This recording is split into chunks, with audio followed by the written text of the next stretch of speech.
Hello दोस्तों, आपका अपना यूट्यूब चैनल शशि सर में आप सभी का स्वागत है। आज हम लोग जीके, जीएस और लास्ट के 3 से 5 क्वेश्चन करंट अफेयर्स के क्वेश्चन हैं जो बहुत ही इम्पोर्टेंट है।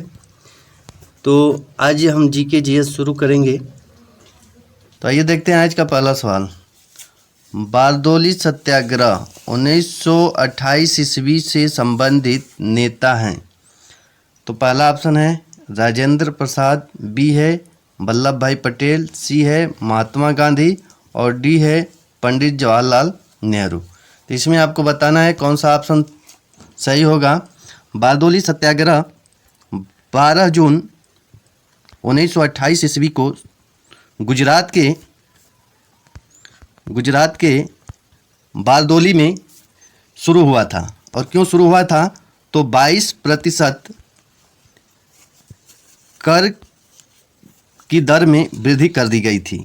22% कर की दर में वृद्धि कर दी गई थी। यह एक किसान आंदोलन था जिसके नेता कौन थे ये आपको बताना है। तो आपका आंसर कौन सा सही हो जाएगा? तो इसके नेता वल्लभ भाई पटेल थे। ऑप्शन नंबर बी आपका बिल्कुल सही हो जाएगा। कब शुरू हुआ था? तो 12 जून 1928 ईस्वी में शुरू हुआ था। कहाँ से शुरू हुआ था? तो बारदोली, गुजरात के बारदोली से शुरू हुआ था। कर की दर में वृद्धि हो जाने के कारण किसानों के द्वारा यह विद्रोह किया गया था। आइए आज का देखते हैं दूसरा क्वेश्चन। आइए अगला क्वेश्चन देखते हैं। अगला क्वेश्चन है कि भारत में साइमन कमीशन के बहिष्कार का मुख्य कारण क्या था? पहला ऑप्शन है समय से पूर्व कमीशन का गठन, बी है सभी सदस्य अंग्रेज थे, सी अध्यक्ष ब्रिटिश लिबरल पार्टी का था, बी है गांधी जी का सविनय अवज्ञा आंदोलन। तो कौन सा ऑप्शन सही हो जाएगा बताइए इसमें। तो आप लोगों को मालूम होगा कि साइमन कमीशन 1927 ईस्वी में साइमन कमीशन लाया गया, जिसमें ब्रिटिश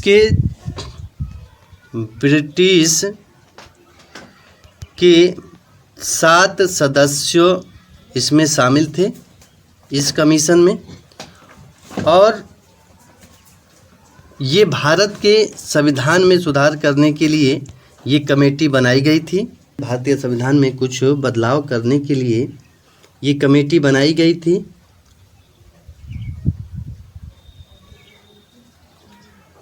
अब इस आयोग में, इस कमीशन में एक भी भारतीय सदस्य नहीं थे, इसलिए इसमें विद्रोह किया गया। क्योंकि इसमें जो साइमन कमीशन बनाया गया था उसमें केवल अंग्रेज लोग थे। तो आपका ऑप्शन कौन सा सही हो जाएगा? तो ऑप्शन नंबर बी आपका बिल्कुल सही हो जाएगा। सभी सदस्य अंग्रेज थे। Option number B is correct.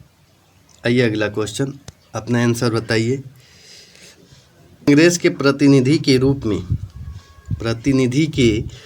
में गांधी जी ने किस एकमात्र गोलमेज सम्मेलन में भाग लिया था?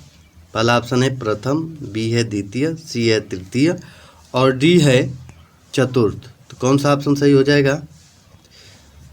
तो इसमें आपको बताना है कौन सा ऑप्शन होगा। तो गांधी जी ने द्वितीय गोलमेज सम्मेलन में केवल भाग लिया था गांधी जी।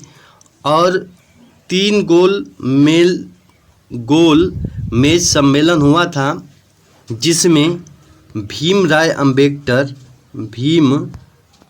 अम्बेडकर जी तीनों गोलमेज सम्मेलन में भाग लिए थे। और गांधी जी ने दूसरे गोलमेज सम्मेलन में भाग लिए थे। यानी गोलमेज सम्मेलन 1930 से शुरू हुआ, 1930, 1931 और 1932 ईस्वी तक चला। 1932 ईस्वी तक 3 गोल सम्मेलन हुआ था, जिसमें दूसरे वाले 1931 में महात्मा गांधी ने 1931 वाले गोलमेज सम्मेलन में महात्मा गांधी ने भाग लिया था। अगला क्वेश्चन देखते हैं। अगला क्वेश्चन है पानीपत का द्वितीय युद्ध कब हुआ था? पानीपत का द्वितीय युद्ध कब हुआ था आपको ये बताना है। तो ऑप्शन है 1536 ईस्वी में, बी है 1556 ईस्वी में, सी है 1750 ईस्वी में और डी है 1761 ईस्वी में। तो कौन सा ऑप्शन सही हो जाएगा? तो पानीपत का द्वितीय युद्ध अकबर और हेमू के बीच हुआ था। हेमू के मध्य हुआ था, जिसमें हेमू पराजित हुआ, अकबर की जीत हुई। यह युद्ध कब हुआ था? तो 1556 ईस्वी में हुआ था। 1556 ईस्वी में हुआ था। आपका ऑप्शन नंबर बी सही हो जाएगा।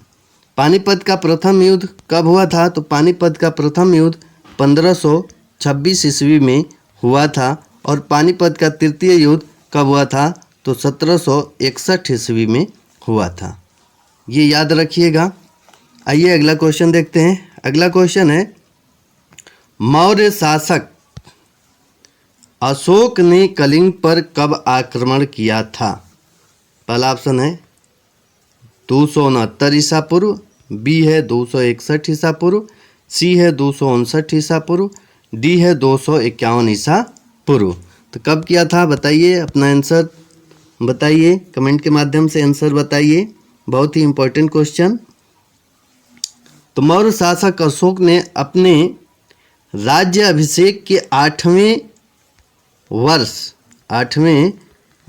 261 ईस्वी पूर्व में कलिंग पर आक्रमण किया था।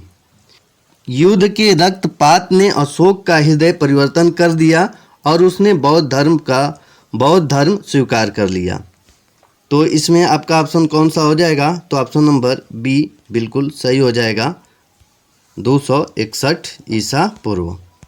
आइए अगला क्वेश्चन देखते हैं। अगला क्वेश्चन है, एलोरा के कैलाश मंदिर का निर्माण किसने करवाया था? पहला ऑप्शन है कृष्ण प्रथम, बी है इंद्र प्रथम, सी है इंद्र तृतीय और डी है कृष्ण तृतीय। तो कौन ऑप्शन सही हो जाएगा? एलोरा के कैलाश मंदिर का निर्माण किसने करवाया? तो ये राष्ट्रकूट शासक कृष्ण प्रथम ने करवाया था। किसने करवाया था? तो कृष्ण प्रथम ने करवाया था। राष्ट्रकूट शासक कृष्ण प्रथम ने करवाया था। तो आपका ऑप्शन नंबर ए बिल्कुल सही हो जाएगा।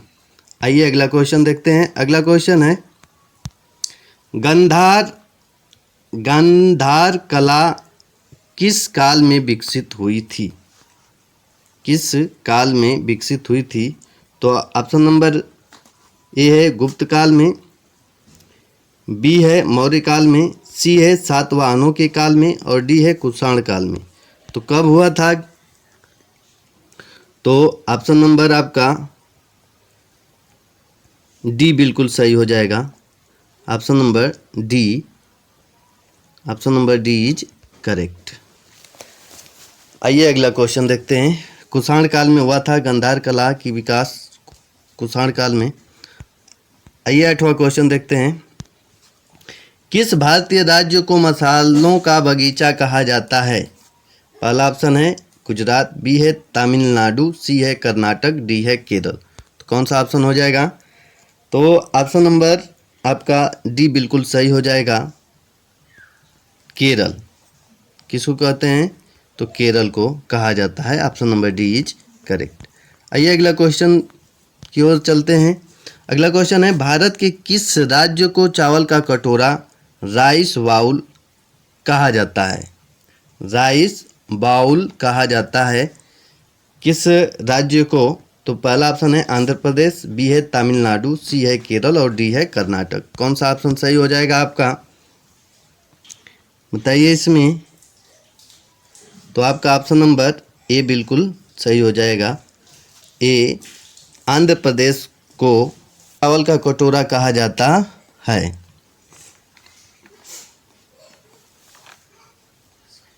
आइए अगला क्वेश्चन देखते हैं। अगला क्वेश्चन है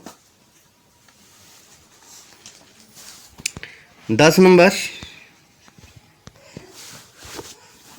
निम्नलिखित में से किस को सह्याद्री पर्वतमाला भी कहा जाता है? पहला ऑप्शन है पूर्वी घाट, बी है पश्चिमी घाट, सी है शिवालिक पहाड़ी और डी है बिंदु पर्वत। तो आपका ऑप्शन नंबर बी बिल्कुल सही हो जाएगा, पश्चिमी घाट। 10 का पश्चिमी घाट आंसर आपका सही हो जाएगा। पश्चिमी घाट को सह्याद्री पर्वतमाला के नाम से भी जाना जाता है। आइए अगला क्वेश्चन देखते हैं। विश्व में सबसे विशाल मरुभूमि कौन सी है? तो पहला ऑप्शन है आपके सामने सहारा मरुभूमि, बी है थार मरुभूमि, सी है गोबी मरुभूमि और डी है ग्रेट सैंडी मरुभूमि। तो कौन सा ऑप्शन हो जाएगा? तो आपका ऑप्शन नंबर कौन सा सही होगा? तो ऑप्शन नंबर आपका ए बिल्कुल सही हो जाएगा, सहारा मरुभूमि। सहारा मरुभूमि option number A is correct. आइए अगला क्वेश्चन देखते हैं। भारत में मुद्रास्फीति मापी जाती है, किसके द्वारा मापी जाती है? तो थोक मूल्य सूचकांक द्वारा मापी जाती है। Option number A is correct. आइए अगला क्वेश्चन देखते हैं। अगला क्वेश्चन है, अंत्योदय कार्यक्रम का उद्देश्य था। तो पहला ऑप्शन शहरी गरीबी दूर करना, बी है अनुसूचित जातियों के जीवन स्तर में सुधार करना और सी है अल्पसंख्यक को उन्नत करना और डी है गरीबों में सबसे अधिक गरीब की मदद करना। तो कौन सा सही हो जाएगा? तो अंत्योदय योजना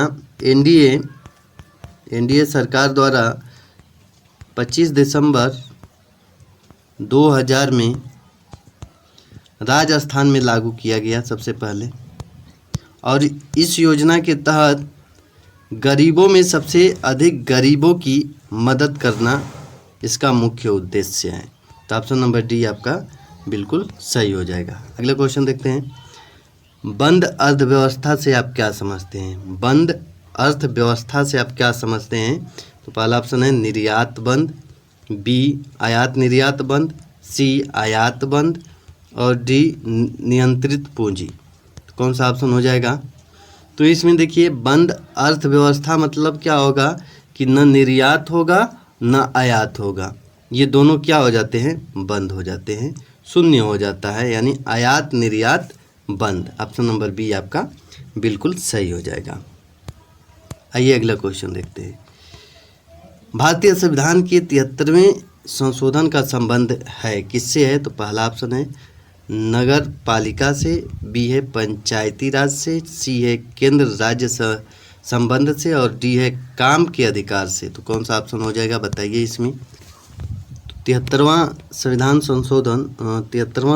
संशोधन 1992 ईस्वी में हुआ था और ये पंचायती राज व्यवस्था से संबंधित है, पंचायती राज व्यवस्था से संबंधित है। तो ऑप्शन नंबर आपका बी बिल्कुल सही हो जाएगा। अगला क्वेश्चन देखते हैं। अगला क्वेश्चन है समग्र रूप से भारतीय संविधान कब लागू किया गया? कब लागू किया गया? पहला ऑप्शन 26 जनवरी 1950 को, 15 अगस्त 1947 को, 15 अगस्त 1948 को, 26 नवंबर 1949 को। तो कौन सा ऑप्शन सही होगा? तो आपका ऑप्शन नंबर कौन सा हो जाएगा? तो ए आपका ऑप्शन बिल्कुल सही हो जाएगा, 26 जनवरी 1950 को। आइए अगला क्वेश्चन देखते हैं। भारत का प्रधानमंत्री बनने के लिए अपेक्षित न्यूनतम आयु कितनी होनी चाहिए? न्यूनतम आयु कितनी होनी चाहिए? तो आपके सामने ऑप्शन है 18 वर्ष, बी है 21 वर्ष, सी है 25 वर्ष और डी है 35 वर्ष। तो कौन सा ऑप्शन हो जाएगा? तो इसमें आपका ऑप्शन नंबर कौन सा सही होगा? तो ऑप्शन नंबर सी बिल्कुल सही हो जाएगा, 25 वर्ष। Option number C is correct. आइए अगला क्वेश्चन देखते हैं। उपन्यास देवदास का लेखक कौन है? उपन्यास देवदास का लेखक कौन है? तो पहला ऑप्शन है रविन्द्रनाथ टैगोर, बी है बंकी चंद्र चट्टोपाध्याय, सी है शरत चंद्र चट्टोपाध्याय और डी है मुंशी प्रेमचंद। तो देवदास उपन्यास का लेखक कौन है? तो ऑप्शन नंबर सी आपका बिल्कुल सही हो जाएगा, Sarat Chandra Chattopadhyay. Option number C is correct. आइए अगला क्वेश्चन देखते हैं। हाइड्रोजन बम आधारित है, किस पर आधारित है? तो पहला ऑप्शन है नाभिकीय संलयन पर, बी है नाभिकीय विखंडन पर, सी है रेडियो एक्टिव विखंडन पर और डी है उपयुक्त में से सभी। तो कौन सा आपका ऑप्शन हो जाएगा बताइए? इसमें ऑप्शन कौन सा होगा? तो इसमें आपका ऑप्शन नंबर ये बिल्कुल सही हो जाएगा। नाभिकीय संलयन पर आधारित है। किस पर आधारित है? तो नाभिकीय संलयन पर आधारित है। Option number A is correct. आइए अगला क्वेश्चन देखते हैं। अगला क्वेश्चन,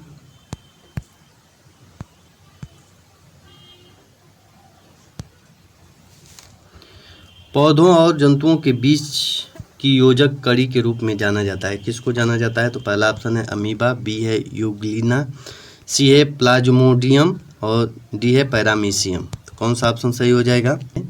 कि इसमें आपका यूग्लिना सही होगा। यूग्लिना में क्या होता है कि इसमें क्लोरोफिल होता है, इसलिए ये इसे पादप व जंतुओं का कड़ी माना जाता है। इसलिए इसे पादप व जंतुओं का कड़ी माना जाता है, जंतुओं के बीच की कड़ी माना जाता है। तो इसमें क्या हो जाएगा आपका? Option number B euglena, option number B is correct. आइए अगला देखते हैं क्वेश्चन। अगला क्वेश्चन है, विटामिन बी का अन्य नाम क्या है?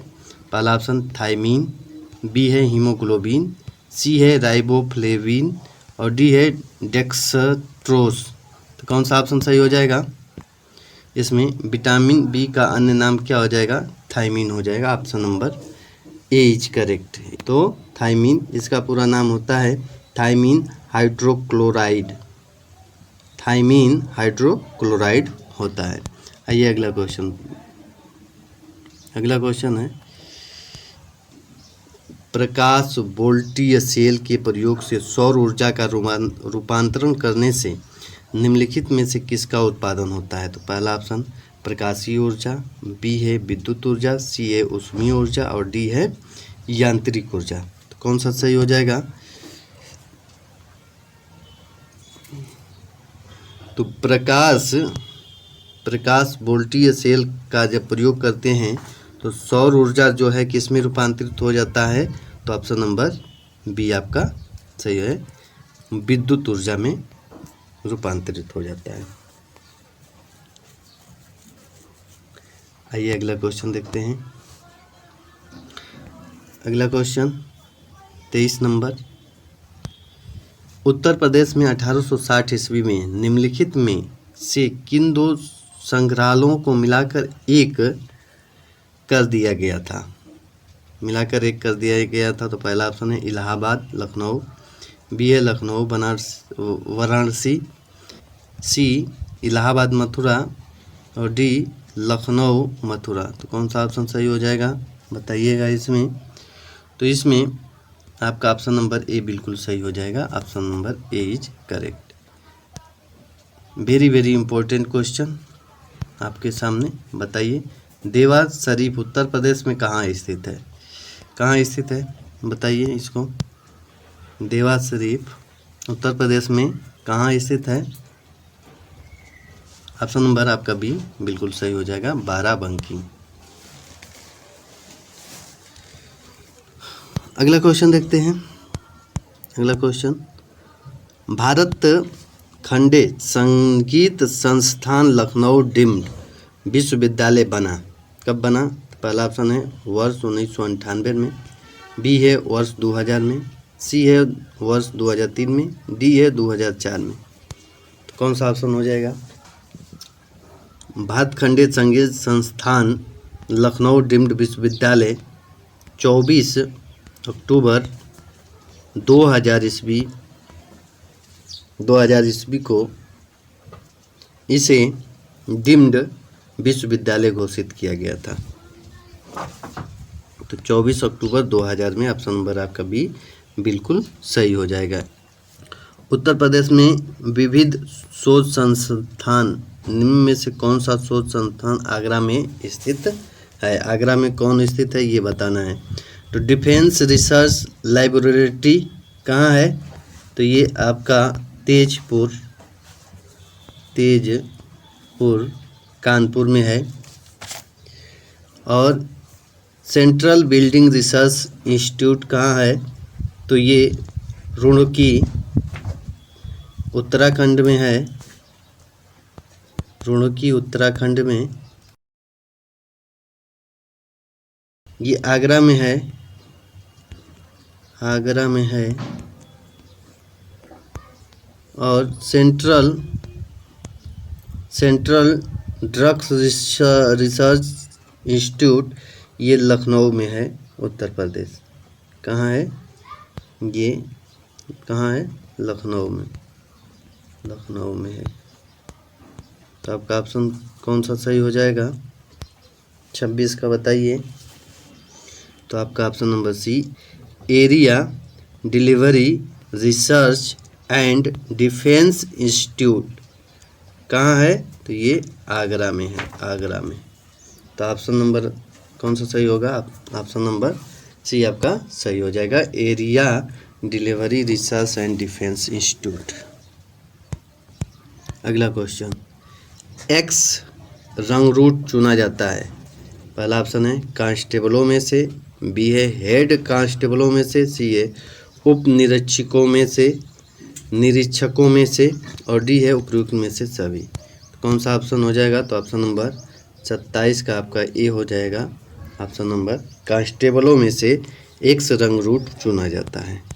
आइए अगला क्वेश्चन, निम्नलिखित में से महिलाओं के लिए पुलिस में साहस और चुनौती वाला पद कौन सा है? तो कौन सा हो जाएगा? तो ऑप्शन नंबर ए आपका बिल्कुल सही हो जाएगा, कांस्टेबल। आइए अगला क्वेश्चन, निर्धन अशक्त नागरिकों के लिए मुक्त विधिक सहायता संविधान के किस अनुच्छेद में उल्लिखित है? किस अनुच्छेद में है ये आपको बताना है। तो ये आपका अनुच्छेद हो जाएगा अनुच्छेद 39 क के अनुसार सामान्य न्याय और कमजोर वर्गों के लिए निःशुल्क कानूनी सहायता देने की व्यवस्था की बात की गई है। यह राज्य के किसमें है? राज्य के नीति निर्देशक तत्वों में है। नीति निर्देशक तत्व का एक महत्वपूर्ण प्रावधान है, तो इसको देख लीजिएगा, बहुत ही इम्पोर्टेंट है। किस अनुच्छेद में है? तो अनुच्छेद 39 क में है, 39 क में है। Option number B is correct. आइए अगला क्वेश्चन, 4 अक्टूबर को मनाया जाता है, क्या मनाया जाता है 4 अक्टूबर को? बताइए। तो ऑप्शन नंबर बी आपका बिल्कुल सही हो जाएगा, विश्व पशु कल्याण दिवस के रूप में मनाया जाता है। Option number D is correct, option D सही हो जाएगा। आइए अगला क्वेश्चन देखते हैं, जैविक संदूषक के अंतर्गत आते हैं, कौन आता है? जैविक संदूषक के अंतर्गत कौन आते हैं, बताइए इसमें।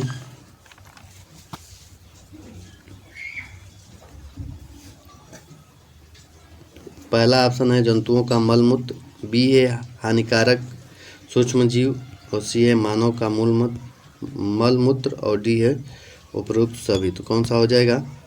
तो इसमें आपका ऑप्शन नंबर डी बिल्कुल सही हो जाएगा। इसमें आपका ऑप्शन नंबर डी, इसमें आपका ऑप्शन नंबर डी बिल्कुल सही हो जाएगा, डी बिल्कुल सही हो जाएगा। आइए अगला क्वेश्चन, अंतर्राष्ट्रीय श्रम संगठन का मुख्यालय कहाँ है? पहला ऑप्शन है जेनेवा, बी है पेरिस, सी है न्यूयॉर्क, और डी है वियना। कौन सा हो जाएगा? हो जाएगा अंतर्राष्ट्रीय श्रम संगठन अंतर्राष्ट्रीय आधारों पर मजदूरों और श्रमिकों के हितों की रक्षा के लिए नियम बनाता है, और इसकी स्थापना 1919 ईस्वी में हुआ था।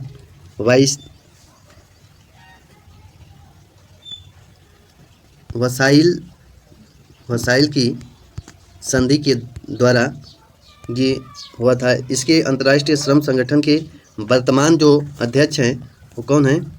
तो गिलबर्ट होंगवो हैं, गिलबर्ट होंगवो हैं। ऑप्शन नंबर इसमें आपका अंतर्राष्ट्रीय श्रम संगठन का मुख्यालय कहाँ है? तो आपका ऑप्शन नंबर ये हो जाएगा जेनेवा, स्विट्जरलैंड में है। अगला क्वेश्चन देखते हैं, हैकिंग फिशिंग किस प्रकार के अपराध हैं? तो पहला ऑप्शन है बाल अपराध, सी है साइबर अपराध, बी है साइबर अपराध, सी है गौण अपराध और डी है इनमें से कोई नहीं। तो कौन सा अपराध है? तो ऑप्शन नंबर बी आपका बिल्कुल सही हो जाएगा, साइबर अपराध है। Option number B is correct. आइए अगला क्वेश्चन देखते हैं। भारत का एकमात्र राज्य जहां जीएसटी लागू नहीं है, कौन सा हो जाएगा बताइए इसमें? 34 नंबर। तो आप लोगों को मालूम होगा कि भारत के प्रत्येक राज्यों में जीएसटी लागू हो चुका है, यानी समस्त भारत में भी जीएसटी लागू है। यानी 1 जुलाई 2017 से देश के प्रायः समस्त राज्यों में जम्मू कश्मीर को छोड़कर जीएसटी लागू किया गया था। लेकिन कुछ समय बाद यानी 6 जुलाई को जम्मू कश्मीर विधानसभा ने भी इसे पारित करके लागू कर दिया। अब समस्त भारत में क्या है? जीएसटी लागू है। तो ये इसमें ऑप्शन नंबर कौन सा हो जाएगा बताइए इसमें ऑप्शन कौन सा होगा? तो ऑप्शन नंबर आपका इसमें डी हो जाएगा, इनमें से कोई नहीं, क्योंकि भारत का समस्त राज्यों में जीएसटी लागू है। आइए अगला क्वेश्चन देखते हैं। अगला क्वेश्चन है, सर्वोच्चतम न्यायालय द्वारा राष्ट्रीय न्यायिक अकादमी भोपाल के निदेशक के रूप में किसे नियुक्त किया गया? ये करेंट का क्वेश्चन आ गया। तो कौन सा है बताइए इसमें? तो आपका ऑप्शन नंबर इसमें दिया है न्यायमूर्ति संजीव खन्ना, बी है न्यायमूर्ति श्री भूषण रामकृष्ण गवई, और सी है न्यायमूर्ति अनिरुद्ध बोस, और डी है न्यायमूर्ति सूर्यकांत। तो कौन सा ऑप्शन सही हो जाएगा? तो आपका ऑप्शन नंबर सी बिल्कुल सही हो जाएगा, न्यायमूर्ति Aniruddha Bose. Option number C is correct. आइए अगला क्वेश्चन देखते हैं। अगला क्वेश्चन है, 1 अप्रैल से शुरू होने वाले आगामी मेगा अभ्यास का नाम क्या है जिसमें 12 वैश्विक वायु सेनाओं को एक साथ लाने की उम्मीद है? तो पहला ऑप्शन है भारत शक्ति, बी है गगन शक्ति 2024, सी है तरंग शक्ति, और डी है वायु शक्ति 2024। तो कौन सा ऑप्शन हो जाएगा? तो आपका ऑप्शन नंबर बी बिल्कुल सही हो जाएगा, गगन शक्ति 2024। अगला क्वेश्चन और लास्ट सवाल आज का, इसमें 13 अप्रैल 1919 को कुख्यात जलियांवाला बाग हत्याकांड हुआ था, इसके लिए जिम्मेदार कौन है? तो ऑप्शन नंबर ए है जनरल डायर, बी है लॉर्ड रिपन, सी है लॉर्ड कर्जन, और डी है लॉर्ड लिटन। तो कौन सा हो जाएगा? तो आप लोगों को मालूम होगा 13 अप्रैल 1919 को कुख्यात जलियांवाला बाग हत्याकांड किसके कारण हुआ था? जनरल डायर के द्वारा हुआ था, और जनरल डायर को उधम सिंह ने संसद भवन में जाकर गोली मार दी थी ब्रिटेन में। तो इसमें आपका ऑप्शन कौन सा हो जाएगा? General Dyer. Option number A is correct. आइए आज के लिए इतना ही। यदि वीडियो पसंद आया हो तो लाइक कर दीजिएगा, और चैनल पहली बार है तो चैनल को सब्सक्राइब कर लीजिए। आज के लिए इतना ही। अपनी तैयारी करते रहिए, मस्त रहिए, स्वस्थ रहिए, और ऐसे ही तैयारी करते रहिए। जय हिंद, जय भारत।